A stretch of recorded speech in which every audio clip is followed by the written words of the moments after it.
What do you pray for? When you come before the Lord, what is the petition of your heart? Is it for something for your day? Is it about a situation that you're facing? Is it about the people that you love? Is it about the world at large? What do you pray for? Now, the reason I'm positioning this in the beginning is we are told in church culture that prayer has a lot to do with the things we desire and want. And there isn't any greater structure around prayer than that. And if there is, it's usually unbiblical, twisted scriptures, or something is taken out of context. So there are times where the Lord instructs us how to pray. So, for example, when Jesus modeled prayer for the disciples, it was actually quite a simplistic prayer. Our Father who art in heaven, hallowed be thy name. Thy kingdom come, thy will be done on earth as it is in heaven. Give us this day our daily bread, and forgive us our debts as we forgive our debtors.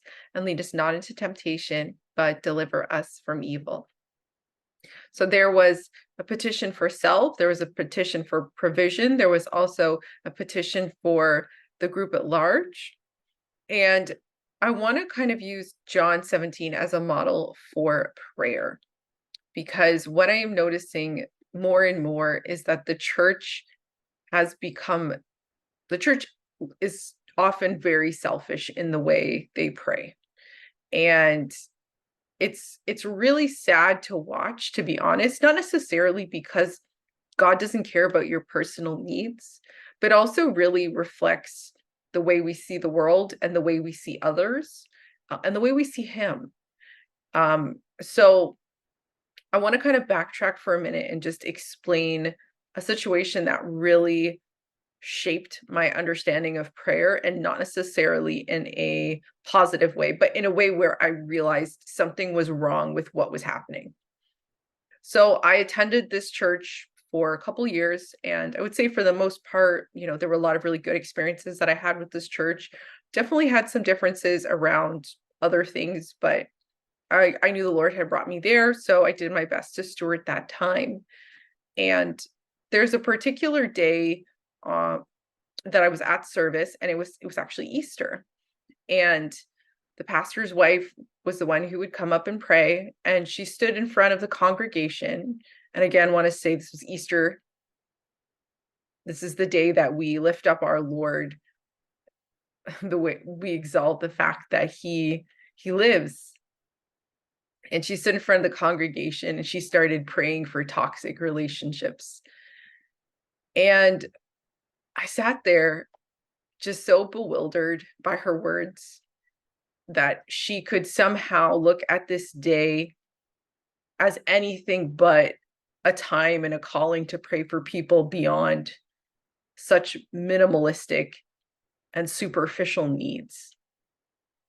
And not necessarily even that the Lord doesn't care about your relationships, but the Lord doesn't look at us as just toxic people. This is a colloquialism that's created in culture.